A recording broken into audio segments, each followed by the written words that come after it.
어디서 많이 보던 박수 모양인데. 야구장. 네? 야구장에. 네. 두동 박수. 나는 지금 나 자유 얻었네. 네, 맞아. 그 느낌이죠. 네, 기도원 박수.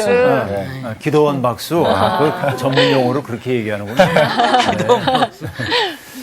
여러분 뭐 명랑하고 또 밝은 모습 보니까 참 좋으네요. 네. 인생은 밝은 날도 있지만 흐린 날도 있죠. 네. 근데 여러분 밝은 날에 사람이 깊어질까요? 어두운 날에 깊어질까요? 어두운 날. 왜 그렇죠? 뭔가 계속 생각을 생각하고 많이 하니까. 네. 그럼 여러분 인생이 어둡기만을 바랍니까? 아니요. 전혀요. 항상 어둡습니다. 그래서 오늘 옷도 그렇게 검은데, 네, 항상 어둡다고 얘기하지만 사실은 아니죠. 상우 씨가 밝은 기운을 주죠, 사람들한테. 네. 네. 말과 달리. 피부톤이 어두운데. 네. 사람이 이상하게 행복하기를 다 구하는데 네. 사실 내가 원하는 만큼의 행복이 안 오죠. 그래서 고통스러운데 고통은 때때로 사람을 깊어지게 만듭니다. 네. 인류 역사상의 가장 아름다운 것들이 만들어진 때는 대개 역사의 암흑기입니다. 네. 사람이 평안하기만 하면 자기 삶을 반성적으로 돌아보지도 않고 또 세상이 왜 이렇지 하고 의문도 제기하지 않죠. 네. 그래서 세상에서 제일 차가운 사람들이 그늘이 없는 사람들이에요. 내가 보기엔. 그늘을 사람들은 싫어하지만은 그늘이 없는 사람에게 인간미가 좀 없습니다. 맞아. 다시 얘기하면 인생을 살아가면서 실패의 경험이 없는 사람들은 실패하는 사람들의 고통을 이해하지 못합니다. 네. 그렇죠? 네. 근데 내가 실패를 경험해가지고 내 속에 그늘이 생기면 그 그늘이 나를 어둡게 만들기도 하지만 이것이 떼약볕에 지친 사람들을 쉬어갈 수 있는, 그렇죠, 쉼터구시를 해줄 수도 있죠. 그늘은 좋은 것이기도 합니다, 때때로. 그래서 그늘이 없는 사람들, 그들이 만드는 세상이 어떨까를 생각해 보세요. 그늘이 없는 사람들만이 세상에 가득 차 있어. 좀 살벌한 세상일 겁니다. 그렇죠. 되게 차가울 것 같아요. 맞아. 근데 인류 역사상 가장 위대한 사상이 나왔던 때는 가장 전쟁이 심했던 시절입니다. 그런 시절에 사람들은 생각하고 또 생각하고 또 생각하죠. 그래서 결국은 인간의 깊은 것, 결국 인간의 삶이 뭔지에 대한 깊은 생각을 하기에 이르렀죠. 그래서 오늘 우리도 이런 장면을 한번 생각을 해볼 텐데 나만이 어려움을 겪는 것이 아니고 민족적인 어려움을 겪고 있을 때 그 어려움이 어떤 의미가 있을까, 이런 질문 끝없이 던지게 되는데 오늘 우리가 함께 공부하게 될 시도 그런 내용을 다루고 있습니다. 시편 80편을 함께 보겠습니다. 오늘 수업 시편 40강 불타고 꺾인 포도나무. 상훈 씨부터 낭독할까요? 네. 네. 요셉을 양떼같이 인도하시는 이스라엘의 목자여 귀를 기울이소서. 그룹 사이에 자정하신 이여 빛을 비추소서. 에브라임과 베냐민과 므낫세 앞에서 주의 능력을 나타내사 우리를 구원하러 오소서. 하나님이여 우리를 돌이키시고 주의 얼굴빛을 비추사 우리가 구원을 얻게 하소서. 만군의 하나님 여호와여 주의 백성의 기도에 대하여 어느 때까지 노하시리이까. 주께서 그들에게 눈물의 양식을 먹이시며 많은 눈물을 마시게 하셨나이다. 우리를 우리 이웃에게 다툼거리가 되게 하시니 우리 원수들이 서로 비웃나이다. 만군의 하나님이여 우리를 회복하여 주시고 주의 얼굴에 광채를 비추사 우리가 구원을 얻게 하소서. 주께서 한 포도나무를 애굽에서 가져다가 민족들을 쫓아내시고 그것을 심으셨나이다. 주께서 그 앞서 가꾸셨으므로 그 뿌리가 깊이 박혀서 땅에 가득하며 그 그늘이 산들을 가리고 그 가지는 하나님의 백향목 같으며 그 가지가 바다까지 뻗고 넝쿨이 강까지 미쳤거늘 주께서 어찌하여 그 담을 어시사 길을 지나가는 모든 이들이 그것을 따게 하셨나이까. 숲속의 멧돼지들이 상해하며 들짐승들이 먹나이다. 만군의 하나님이여 구하옵나니 돌아오소서. 하늘에서 굽어보시고 이 포도나무를 돌보소서. 주의 오른손으로 심으신 줄기요 주를 위하여 힘있게 하신 가지니이다. 그것이 불타고 배임을 당하며 주의 면책으로 말미암아 멸망하오니 주의 오른쪽에 있는 자 곧 주를 위하여 힘있게 하신 인자에게 주의 손을 얹으소서. 그리하시면 우리가 주에게서 물러가지 아니하오리니 우리를 소생하게 하소서. 우리가 주의 이름을 부르리이다. 만군의 하나님 여호와여 우리를 돌이켜 주시고 주의 얼굴의 광채를 우리에게 비추소서. 우리가 구원을 얻으리이다. 아멘. 아멘. 네. 시편 80편은 여러분 재미나는 게 80편의 제사에 보면 아삽의 시라고 되어 있고요. 네네. 네네. 네. 성전 찬양대이죠. 아삽은 그렇게 되어 있습니다. 또 인도자를 따라 소사님 에두세 맞춘 노래 그렇게 되어 있죠. 네. 소사님 에두 이게 지금 무슨 뜻이냐면 나리꽃 있죠. 나리꽃. 나리꽃. 네. 봄에 피는 나리꽃 네. 있잖아요. 네네네. 나리꽃의 언약 그런 뜻인데 소사님 에두시. 그러니까 이 곡을 연주할 때 네. 가락이 뭐냐면 나리꽃의 언약 가락에 맞추어서 부르라 그거예요. 되게 필링이 좋네요. 필링이 좋죠. 도대체 어떤 가락일까요? 궁금한데요? 그러니까 여기 음악하는 살랑살랑한- 사람들이 좀 생각을 해봐야 될 것 같아요. 살랑살랑한 어떤 그런 그런가요? 정규 씨나 상훈 씨 같이 음악을 하는 분들이 이 나리꽃의 가락이 어떤 걸까 상상하고 네. 연구를 해봐서 이 시편 80편 같은 것 가지고 곡을 한번 만들어 보면 얼마나 좋을까 생각해 보는데요. 연구해 보겠습니다. 연구 한번 해보세요. 네. 네가 연구해라. 네.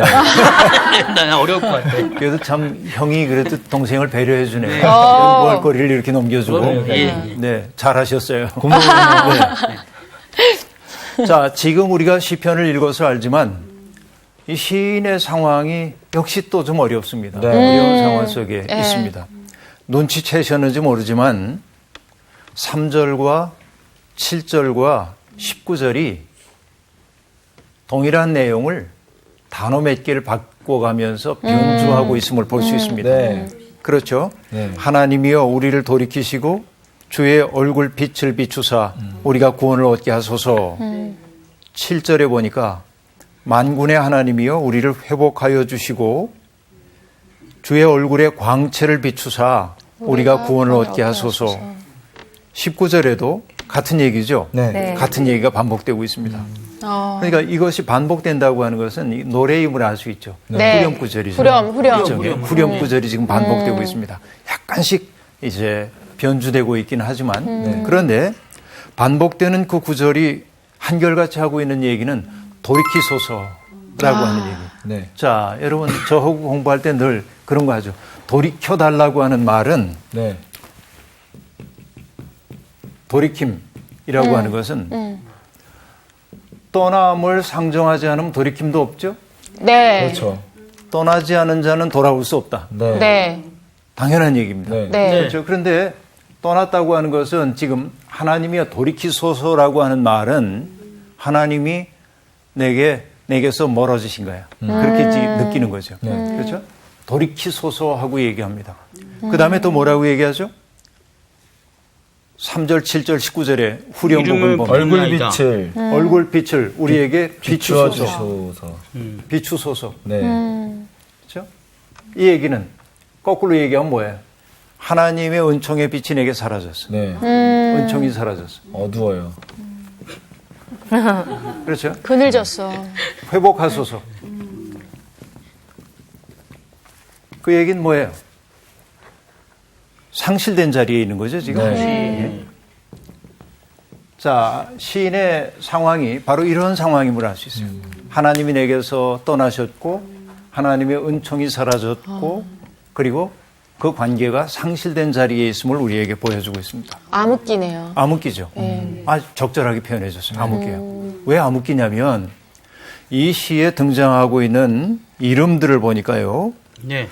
1절에 요셉이 나옵니다. 네.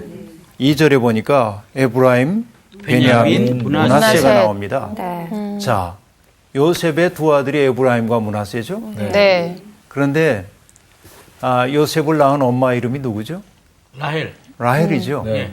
라헬이 낳은 요셉의 또 다른 형제 이름이 누구죠? 베냐민. 오케이. 네. 그러면 여러분 다 됐어 지금.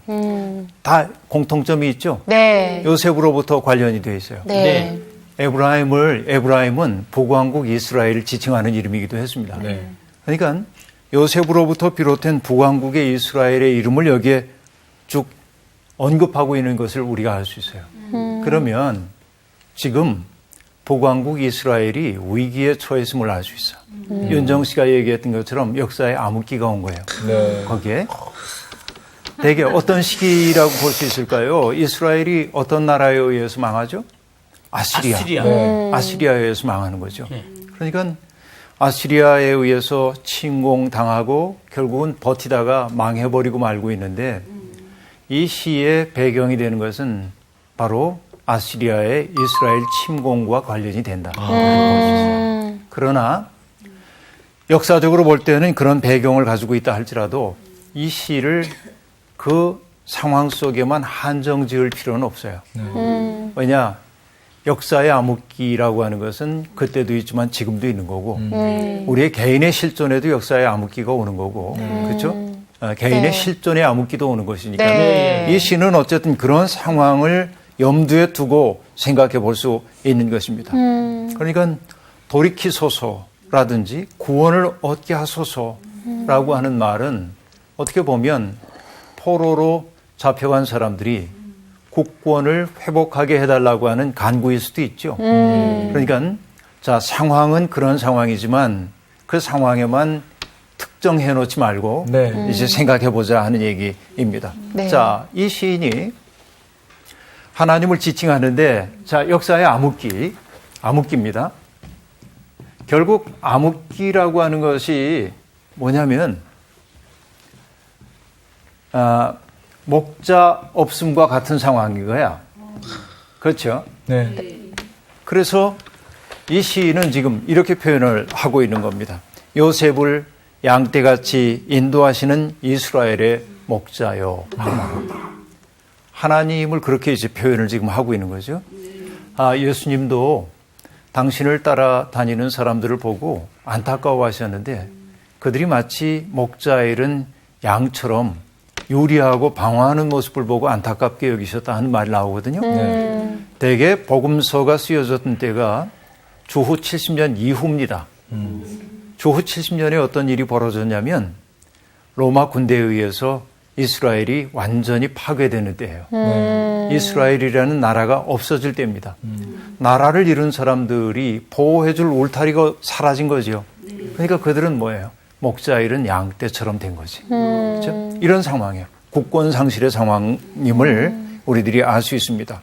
그러니까 하나님을 요셉을 양떼같이 인도하시는 이스라엘의 목자라고 표현하고 있고 또 다른 표현은 그룹 사이에 좌정하신 이여 하고 말하는데 네. 그룹이 뭐죠? 그런 그룹은 아니겠죠. 날개. 천사. 아니. 날개에 있는 천사. 천사. 그렇게 네. 보시. 자, 하나님이 법궤가 있는데 법궤 위에 그룹을 세워놨어요. 법궤 위에. 그 자리를 이제 그 그룹들이 앉아 있는 자리를 시은좌라고 얘기를 했는데 하나님의 은혜를 베푸시는 자리란 말이에요. 거기가. 그러니까 그룹이라고 하는 것은 하나님의 임재를 뜻하는 단어입니다. 그러니까 그 그룹 사이에 좌정하시는 하나님, 백성들에게 은혜를 베풀기 위해 그 자리에 임재하고 계신 하나님 하고 얘기합니다. 그러면 그룹 사이에 좌정하셨다고 얘기하니까 그룹을 통해 우리에게 연상되는 것은 법궤죠. 네. 그렇죠. 법궤예요. 법궤라고 하는 것은 여러분 어떨 때 많이 등장했죠? 전쟁 나갈 때. 전쟁 나갈 때. 우리가 어떤 전쟁에 나가는데 우리가 패배할 것 같아. 그러면 어떡하죠? 법궤를 모시고 옵니다. 네. 전쟁터로. 그 얘기는 뭐예요? 하나님이 우리와 함께 계시다. 그러니까 지금 상황이 다 그런 거예요. 전쟁의 패배. 그렇죠? 국권 상실 1절만 보더라도 우리가 금방 할 수 있죠. 네. 그런 상황인 것을. 그래요. 그래서 2절에 얘기합니다. 에브라임과 베냐민과 므낫세 앞에서 주의 능력을 나타내사 우리를 구원하러 오소서 하고 얘기해요. 법궤를 지금 이제 청하는 것과 마찬가지입니다. 자, 하나님이 그 백성에게 등을 돌리셨어. 그렇게 느껴지는 거예요. 하나님의 얼굴빛이 사라진 것처럼 지금 느끼고 있는 것입니다. 그래서 4절에 다시금 부탁하죠. 만군의 하나님 여호와여, 주의 백성의 기도에 대하여 어느 때까지 노하시리까 하고 말합니다. 여러분, 하나님이 기도하는 행위 자체를 싫어하지는 않으시겠죠? 네. 그러나 여러분, 어떤 것이 문제일까요? 기도하는 행위 자체가 문제는 아닙니다. 맞아. 기도자들이 문제겠죠. 결국은 주님이 내 이름으로 구하는 것 들어주시겠다고 얘기를 했잖아요. 네. 우리가 기도할 때 예수님 이름으로 기도해요. 네. 자, 이 얘기는 우리가 아무거나 구하면서 예수님의 이름으로 기도합니다. 그럼 다 들어주신다는 얘기예요? 아니요. 자, 이 이름을 가지고 한다는 것은, 이름이라고 하는 것은 존재입니다. 그렇죠? 네. 특별히 이스라엘 사람들에게 이름은 존재입니다. 그래서 하나님의 이름을 망령되이 일컫지 말라고 하는 얘기도 이름은 존재이기 때문에 그런 것이에요. 그러면 예수님의 이름으로 기도하라고 하는 얘기는 내가 원하는 모든 것을 이분의 이름으로 구하면 들어주신다는 얘기가 아니고 너의 기도함이 예수의 존재와 모순되지 않게 구하라, 그런 얘기 아니에요? 이 예수님의 이름으로 기도한다는 뜻은 바로 그런 의미죠. 그러니까 그분의 뜻과는 무관한 것을 구하면서 이분의 이름으로 구하는 것은 예수님의 이름을 망령되이 일컫는 것이죠. 그러니까 정말 기도하기 전에 이 생각을 해야 돼, 우리들이. 내가 구하는 것이 어떤 것인지에 대해서. 그렇잖아요? 네. 이런 것입니다. 그러니까 자, 지금 이제 기도 그 자체가 문제가 아니라 기도자가 그릇된 것을 구하는 것이 이제 문제인 것이죠. 하나님은 그 백성에게 뭐 때문인지 모르지만 화가 나셨어요. 화가 나셨어요. 그래서 5절에 시인이 이렇게 얘기합니다. 주께서 그들에게 눈물의 양식을 먹이시며 많은 눈물을 마시게 하셨나이다. 여러분, 이거 많이 듣던 얘기 같아요. 네. 눈물의 빵을 먹어보지 않은 그렇죠. 인생을 논하지 말아라. 그렇게 얘기하죠. 네. 비슷한 장면입니다.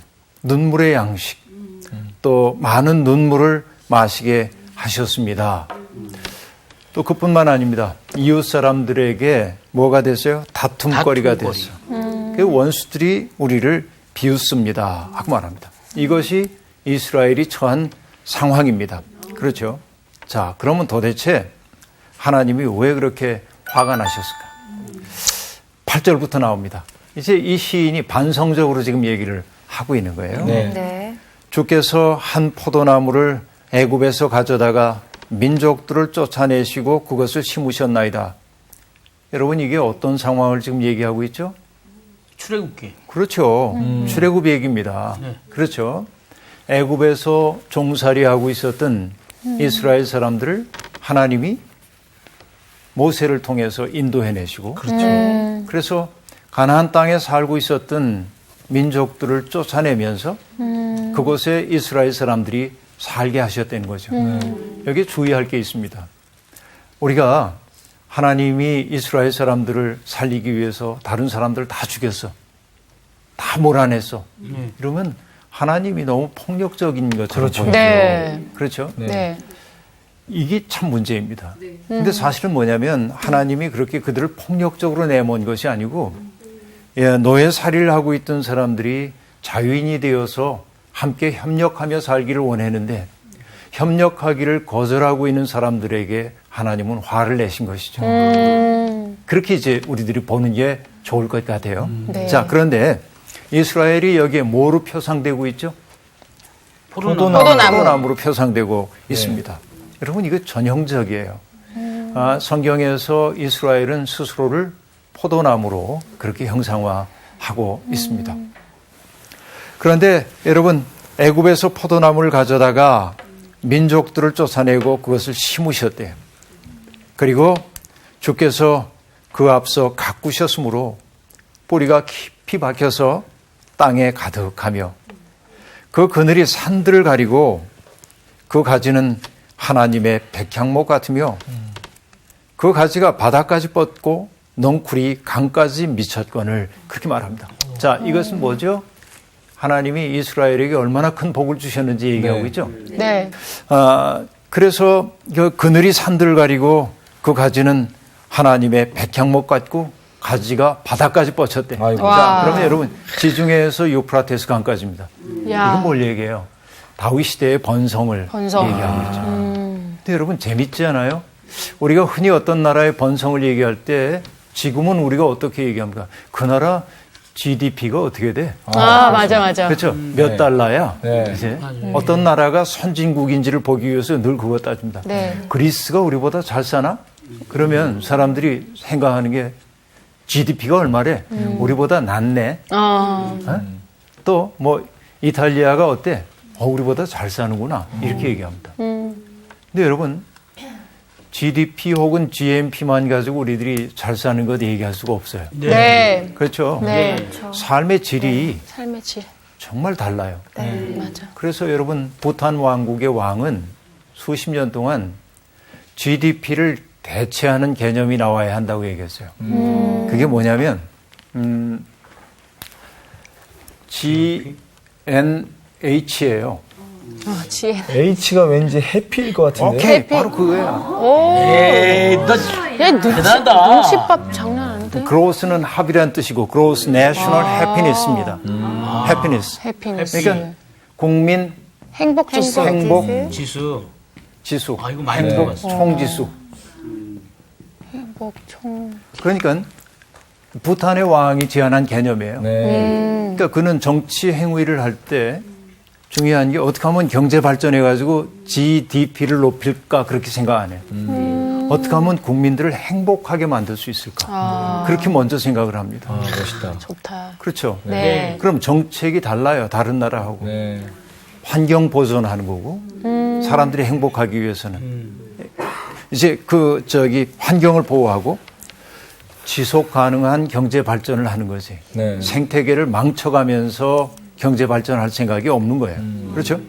공동체가 파괴되면 행복하지 않습니다. 사람들이. 네. 그렇죠? 내가 정말 안타깝게 생각하는 것이 우리가 한 3, 40년 전에 비해서 지금은 훨씬 잘 살지만 네. 공동체는 다 깨졌잖아요. 도시만 생각해 봐도요. 여러분 우리 어렸을 때 골목골목에서 아이들 뛰노는 소리가 정말 많이 들렸습니다. 그렇죠? 어느 집 앞에 가가지고 누구야 놀자. 맞아. 그렇죠? 네. 저도 많이 그리고 그랬는데. 공터에 가가지고서는 무슨 놀이 할 사람 여기 붙어라. 네. 맞아. 다방고. 이런 거 이렇게 붙고 놀이하고. 놀이터는 또 다 흙이었어요. 그렇죠. 골목마다 뛰노는 아이들이 가득 차 있었죠. 그런데 지금은 운동장도 외롭고 놀이터도 외롭고 그렇죠. 그러니까 이전에 비해서 우리들이 훨씬 더 경제적으로 풍요로워지긴 했지만 삶의 질이 높아졌다고 얘기하기는 좀 어려워요. 맞아. 공동체, 우리의 삶을 지탱해주고 있었던 공동체가 다 무너진 거죠. 일전에도 얘기했지만은 공동체 속에 돈이 들어가면 공동체가 망가지기 시작합니다. 이게 기가 막힌 얘기이죠. 그런데 여기 이 시가 지금 얘기하는 것과 크게 관계가 없을는지 몰라도 이스라엘의 번성을 얘기하기 위해서 시인이 동원하고 있는 언어는 이스라엘이 1년에 수입이 얼마였고 뭐 군사력이 얼마였고 영토가 어디 뭐 얼만큼 이런 얘기 안 한다 그 얘기죠. 마치 포도나무가 무성하게 생장하고 뻗쳐가는 것처럼 그런 상황으로 얘기하고 있어요. 어떤 생명의 기운이 이렇게 느껴지지 않아요? 네. 그렇죠. 이렇게 이제 지금 발전을 얘기하고 있는 것입니다. 아름답고 풍요롭게 그렇게 자란 나무였다는 겁니다. 그런데 여러분 12절 주께서 어찌하여 그 담을 허시사 길을 지나가는 모든 이들이 그것을 따게 하셨나이까 하고 말합니다. 어찌하여 라고 얘기하고 있어요. 여기 여러분 길을 지나가는 모든 이들 이것은 13절에 나오는 숲속의 멧돼지 또 들짐승과 같은 얘기죠. 다시 얘기하면 여러분 이건 뭐예요? 이스라엘을 고통스럽게 만들었던 이방 민족들을 뜻하는 말일 겁니다. 네. 그렇죠? 그러니까 이렇게 번성했던 나라가 갑자기 쇠퇴하기 시작했던 거죠. 자, 앞에서 우리가 봤죠. 이것은 국권 상실의 상황과 관련된다고 얘기했죠. 그러니까 이방 민족들이 들어와 가지고 너무나 고통스럽게 만들어냈던 것이죠. 하나님이 마치 울타리를 치듯 그들을 지키시고 이게 이제 포도원이었어. 그런데 포도원의 울타리가 다 회파되고 들짐승들이 들어와가지고 망가뜨려 놨다 하는 얘기죠. 이것은 여러분 전형적인 생각이었어요. 그래서 예수님도 하나님 나라 비유 얘기하실 때 그렇게 얘기하거든요. 어떤 사람이 포도원을 짓고 산울타리로 두르고 그리고 포도즙을 짜는 틀을 만들고 망대를 세워놓고 어떤 사람들에게 그 포도원을 맡기고 떠나셨지. 그런데 때가 되어 소출을 거둔 것 일부를 주인에게 돌려달라고 얘기할 때 그 종들은 돌려줄 마음이 없었다는 거지. 그래서 종들을 죽이고 나중에는 아들까지 죽이는 그 현실을 얘기했어요. 그러니까 마땅히 하나님께 돌려야 할 것을 하나님께 돌리지 않는 사람들의 삶의 모습을 얘기하고 있는데 여기 그런 상황입니다. 지금 그 포도원을 하나님이 허무신 것처럼 그렇게 보이기 시작하는 거예요. 여러분, 우리의 삶을 포도원으로 얘기한다고 한다면 내 삶을 어렵게 만들고 있는 들짐승들이 뭘까? 이런 것도 한번 좀 생각해 볼 수 있겠죠? 네. 결국 우리를 하나님으로부터 멀어지도록 한 것이 멀어지도록 한 결과 들짐승들을 불러들였다고 얘기할 수 있는데 그렇죠? 내가 하나님으로부터 멀어졌기 때문에 멧돼지가 와가지고 내 삶을 난장판으로 만들어놨다고 볼 수 있는데 결국 이 포도원이 망가진 까닭이 뭘까? 여러분 성경은 그걸 그렇게 얘기하죠. 뭐 욕심의 정욕, 안목의 정욕, 이생의 자랑 이런 것들. 인간의 욕망, 딱 맞는 것 같아요. 그런 것이죠. 그런 거예요. 그래서 늘 제 말씀을 드려왔습니다마는 인간의 욕망이라고 하는 것이 항상 욕망이라고 하는 것은 충족될 수가 없습니다. 이것은 욕망은 충족되지 않아요.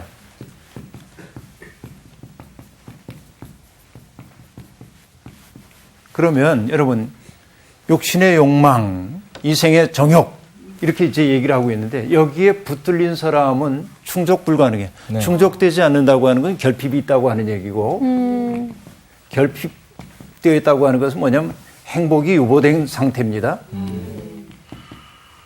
맞죠? 네. 그러면 여러분 욕망을 가지고 있는 사람은 행복할 수 없어. 욕망이 큰 사람은. 이건 아주 단순한 도식이에요. 그러니까 여러분 내가 하는 얘기 그 행복하지 않은 사람, 행복하지 않는 비결이 있어. 비결. 행복하지 않는 비결. 그게 뭘까요? 행복하기를 바라는 거예요. 그럼 행복할 수 없어. 그럼 거꾸로 얘기해도 돼요. 행복할 수 있는 비결이 있어. 행복에 붙들리지 않는 거예요. 네. 응? 그런데 자 보세요. 굉장히 이 흐름을 여러분 이해할 수 있겠죠? 네. 욕망이라고 하는 건 본래 충족이 안 돼. 충족되었다 할지라도 금방 권태가 찾아오고 새로운 맞아요. 욕망이 오도록 돼 있어요. 그렇죠? 그러니까 늘 욕망에 시달리는 사람들은 결핍 속에 살아갑니다. 결핍은 채워질 길이 없기 때문에 행복은 늘 유보됩니다. 이게 이제 인간의 삶의 모순이라고 볼 수 있겠는데 결국은 이런 상황 속에서 여러분 우리가 하나님이 아닌 다른 것들로 내 욕망을 채우려고 할 때 사람은 충족되지 않는 거거든. 그래서 결국 내가 하려는 얘기는 뭐냐면 그 포도원이 왜 망가졌을까인데 결국 뭐예요? 이 행복하고 싶어하는 욕망 때문에 이스라엘 사람들이 야훼 하나님에 대한 신앙의 순수성을 버리고 누구를 따라가죠? 풍요의 신. 그렇죠? 풍요를 준다고 생각하는 신들에게로 간 거지. 예언자들은 늘 이것을 뭐라고 얘기했죠? 간음이라고 얘기했어요. 간음한 거예요. 결국은 풍요롭기 위해서, 내가 풍요롭기 위해서는 어떤 상황이 벌어지죠? 너는 언제나 배제되어야 합니다. 그렇죠. 재화는 한정되어 있고 내가 풍요롭기 위해서는 너를 배제할 수밖에 없어. 이것이 뭘 파괴하냐면 이웃사랑을 파괴하는 거예요. 이웃사랑이 파괴돼. 이웃이 내 삶에서 배제된다고 하는 것은 뭐냐면 하나님도 배제한 거야. 자, 토식은 분명합니다, 여러분. 네. 보세요. 풍요롭고 싶어하는 그 꿈이 네. 나로 하여금 이웃사랑을 멀어지게 만들었고 네. 이웃사랑의 실패는 하나님에 대한 배신으로 귀착되고 그래서 내가 행복해졌냐면 그렇지 않고 오히려 울타리가 무너지고 멧돼지가 와서 해치고 들짐승이 다 따먹고 이런 결과가 온 거야.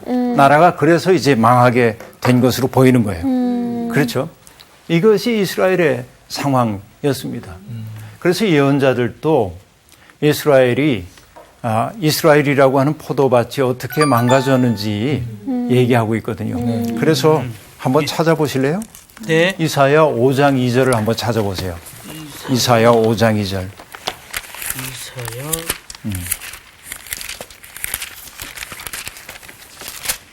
찾았어요. 찾으셨어요? 네. 네. 윤정 씨가 읽어주실래요? 네. 땅을 파서 돌을 제하고 극상품 포도나무를 심었도다. 그 중에 망대를 세웠고 또 그 안에 술틀을 팠도다. 좋은 포도 맺기를 바랐더니 들포도를 맺었도다. 결국 이런 겁니다. 하나님이 애굽에서부터 한 포도나무를 가져다가 다른 민족들을 쫓아내고 거기에 포도나무를 심었고 깊이 뿌리를 내리게 하시고 가지가 뻗어서 울창하게 만들어 놓으셨는데 결국 그런 삶을 통해서 포도원이 정말 아름다운 공동체가 되어야 하는데 욕심이 생겼어요. 네. 저런 욕심들이죠. 네. 내가 더 풍요롭게 될 거야. 그러다 보니까 풍요의 신을 따르다 보니까 그건 단순한 구조입니다. 지금도 똑같아요. 내가 풍요의 환상에 젖어 있을 때 이웃사랑은 소멸되고 말아요. 그렇죠. 이웃사랑하기 위해서 뭐냐면 나의 풍요로움에 대한 환상을 내려놓는 연습을 해야 돼. 근데 이웃을 버리는 순간 하나님조차 버리도록 되어 있거든요. 네. 이게 아주 단순한 구조라고 얘기할 수 있습니다. 여기 예언자들 하는 얘기 똑같아요. 땅을 파서 돌을 제하고 극상품 포도나무를 심었는데 그런데 어떻게 됐어요? 좋은 포도 맺기를 바랐더니 들포도를 맺었다. 그렇죠? 사랑이라고 하는 열매를 그들이 맺기를 바랐더니 엉뚱한 건 맺은 거예요. 그게 하나님이 울타리를 허물고 지금 침범하도록 만든 거죠. 그렇죠? 14절에 시인이 이렇게 얘기합니다. 만군의 하나님이여 구하옵나니 돌아오소서. 하늘에서 굽어보시고 이 포도나무를 돌보소서 하고 말합니다. 하나님 이제는 노여움 푸시고 이제는 돌아와 주십시오. 자, 회개하지는 않았죠? 지금 내가 잘못했습니다 하는 얘기 없어요. 그렇죠. 그렇죠? 그런데 어쨌든 돌아와 달래. 이게 무슨 관계일까요? 이게. 여러분 우리가 옛날 러브 스토리라고 하는 영화를 보면 유명한 대사가 있어. 어떤 대사냐면 사랑은 미안하다고 말하지 않는 거. 그렇죠? 아니라니까. 사랑은 미안하다고 말하지 않는데 말하지 않아도 안다 그거지. 그렇죠? 그러니까 이게 여러분 내가 그 부모님에게 발 밟았다고 엄마 미안해 그렇게 잘 안 하거든.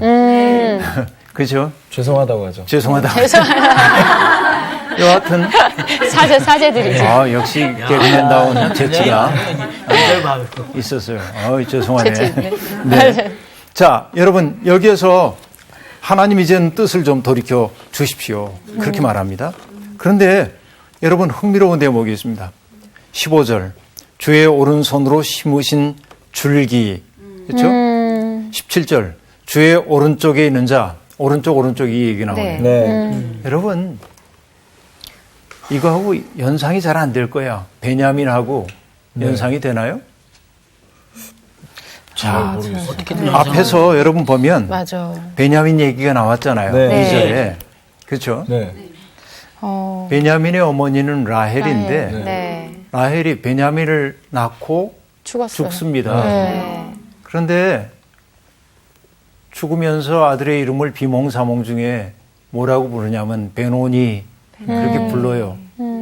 그 뜻은 내 슬픔의 아들 그런 뜻이에요. 그러니까 정말 기가 막히게 잉태해가지고 아이를 낳았는데 네. 얘를 낳으면서 죽어야 되니까 내 슬픔의 아들이에요. 베노니의 운명을 그가 살 수밖에 없었어. 그런데 아버지가 이름을 바꾸죠. 뭐라고 바꿔줍니까? 베냐민. 베냐민은 무슨 뜻이에요? 오른손의 아들. 오른손의 아들. 그러니까 그 오른손은 누구의 오른손일까요? 하나님의 오른손이기도 하고 아버지의 오른손이기도 할 겁니다. 그렇죠?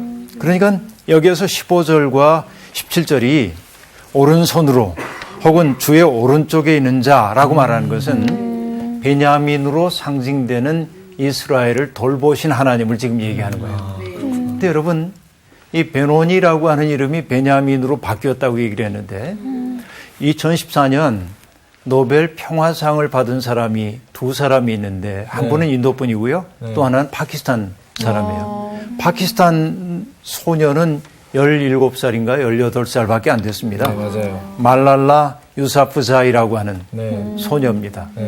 그런데 이 소녀는요, 여자들도 교육을 받아야 한다. 이 운동을 하다가 탈레반의 폭행에 의해서 총상을 입기도 하고, 그러나 끝없이 이슬람권에 있는 여성들이 교육받을 수 있도록 하는 운동을 위해서 열심히 하다가 노벨상을 받게 돼요. 그런데 말랄라라고 하는 그 이름이 자기 부족의 그 언어로 보면 무슨 뜻이냐면 자기 비탄에 빠진 그런 뜻이야. 말랄라가. 그래서 외신은 이 말랄라의 수상을 두고 이렇게 얘기합니다. 자기 이름을 극복했대. 자기 이름을 극복했어. 대단하죠? 네. 그러니까 여러분, 운명에 빠져 사는 것이 아니고 자기 운명을 극복하는 사람들도 있는 거죠. 근데 지금 이 시인이 지금 하고 있는 것은 지금 그들이 상황은 뭐냐면 포도원이 다 허물어졌고 멧돼지와 들짐승들이 들어와 가지고 포도원을 다 해치고 있는데 하나님 앞에 이제 구하는 거예요. 당신의 주의 오른손으로 심으신 줄기입니다. 주님의 오른쪽에 있는 자이니 그들에게 주님의 손을 얹으소서 하고 말합니다. 이 얘기는 뭐죠? 이 시인이 확신한 바는 뭐냐면 비록 어긋난 길로 가기는 했지만 이 백성이 당신의 소유 아닙니까? 살짝 좀 뻔뻔함도 있어요. 좀 뻔뻔해. 그렇죠. 당신의 소유 아닙니까? 결국은 다시 얘기하면 뻔뻔하다고 얘기했지만 나를 돌려드리는 거예요. 다시 한번. 하나님으로부터 등 돌리고 갔잖아요. 네. 그래서 어려움을 겪었어요. 이제는 뭡니까? 어려움을 겪고 나니 내가 저분의 소유인 걸 알고 나를 갖다 드리는 거예요. 맞아요. 다시 깨닫고 돌아가는 거죠. 그 얘기죠, 지금. 마치 아버지 집을 떠났던 탕자처럼 자기를 갖다 이제 바치는 것이죠. 자, 그래서 이제 주님께서 그렇게 우리를 돌이켜 주시면 18절에 얘기합니다. 우리가 주에게서 물러가지 아니하오리니 우리를 소생하게 하소서. 지난날에 우리는 정부를 따라, 그렇죠? 그 나를 좋은 말로 유혹하는 정부를 따라 나를 풍요롭게 해준다는 그 말을 따라 갔어. 그래서 이웃 사랑의 관계가 깨지고 하나님 사랑에 실패한 자가 되어버리고 말았는데 이제 우리를 회복시켜 주시면 우리가 이제는 물러가지 않겠습니다. 이제는 정부의 이름이 아니라 주님의 이름을 부르겠습니다 하고 말합니다. 그렇죠? 이렇게 얘기하고 있어요. 자기들이 하나님의 소유라고 하는 사실을 확신하기 때문에 할 수 있는 일입니다. 그렇죠? 탕자가 돌아갈 수 있었던 것은 내 아버지 집에는 먹을 것이 많은데 그분을 아버지라고 여전히 부를 수 있었기 때문입니다. 그렇죠? 이것이 중요합니다. 사람은 살다가 자기 욕심을 따라가다가 하나님으로부터 멀어질 수 있죠. 누구나 그래요. 우리도. 하나님께 등을 돌리고 그 때문에 하나님이 내게 등을 돌리는 걸 경험할 때도 있어요.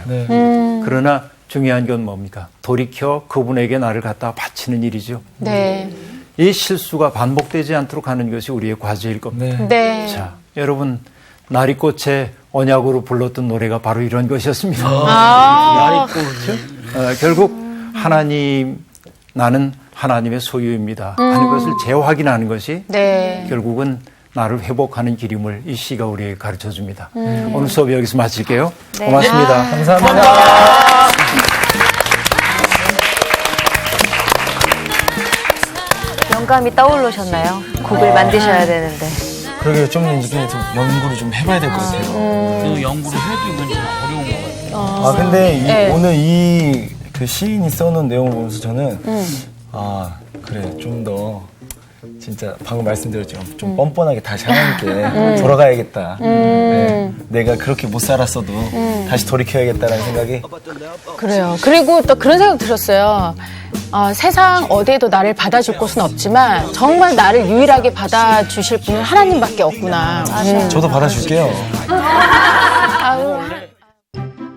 이번 주 퀴즈입니다. 블레셋은 이스라엘에게서 빼앗은 법궤를 처음에 아스돗의 어느 신전에 두었나요? 1번 바알의 신전, 2번 에그론의 신전, 3번 다곤의 신전. 정답을 아시는 분은 CBS 성서학당 홈페이지에 정답을 올려주시거나 우편으로 보내주시면 됩니다. 보내실 곳은 서울특별시 양천구 목동 서로 159의 1번지 CBS 성서학당 담당자 앞입니다. 연락처를 꼭 남겨주세요. 선정되신 분들에게는 대한성서공회에서 성경, 송태근 선생님의 내가 어디 있느냐, 하나님이 꿈꾸는 교회, 김기석 선생님의 오래된 새길, 신우인 선생님의 땅과 하늘의 갈림길에서, 구미정 선생님의 두 글자로 신학하기 가운데 하나를 드립니다.